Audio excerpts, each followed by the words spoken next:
La mastitis lobular granulomatosa es una reacción de inflamación, una reacción de hipersensibilidad, en la cual vamos a encontrar la formación de células de tipo cuerpo extraño en conjunto con histiocytos y macrófagos espumosos en ausencia de microorganismos.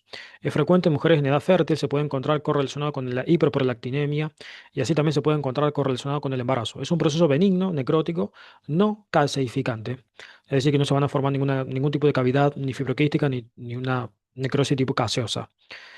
Cabe destacar que esta matitis lobular granulomatosa tiene un patrón de distribución lobulocéntrico que en algunas ocasiones puede llegar a la unidad lobulillar distal.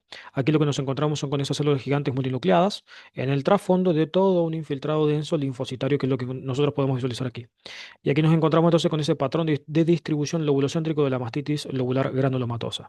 Dijimos entonces que se da en ausencia de microorganismos y el tratamiento consiste en antibiótico terapia y en algunas ocasiones puede requerir de cirugía.